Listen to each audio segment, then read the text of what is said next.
Well, Prince William made his comments about ending the fighting as soon as possible as the Foreign Secretary, Lord Cameron, called for it to stop immediately. The number of Palestinian dead, as Chris reported just now, is already above 29,000. The UN's World Health Organization today released pictures of life-saving missions to remove critically ill patients from southern Gaza's main hospital. Médecins Sans Frontières said it still had medical staff trapped inside. Without power and personnel, Nasser Hospital can no longer provide much in the way of care, so evacuating the critical patients has been a life-saving necessity.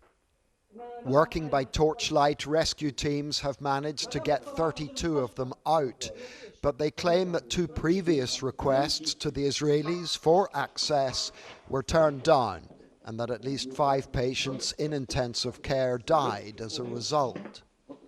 The Israeli siege and then raid on the hospital and the dire consequences have exacted a heavy toll on the handful of remaining staff members as well. Where is the humanity? Why this is happening to us? Why? I don't know. I don't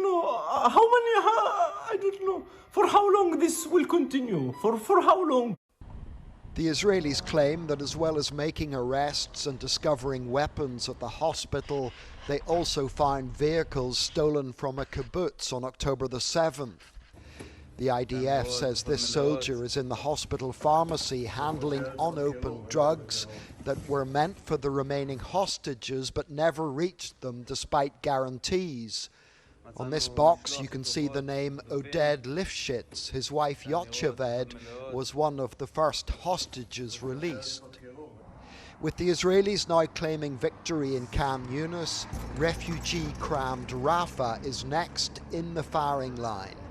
And that prospect is making the international clamour for a truce more emphatic.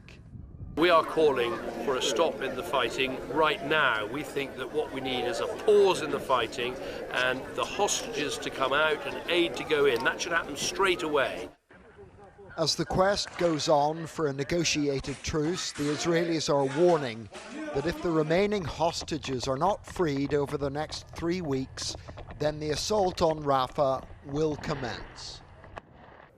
What happens next in this conflict will probably be decided between now and the start of Ramadan on March the 10th.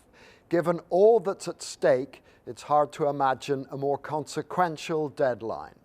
John Irvine, News at 10, Tel Aviv.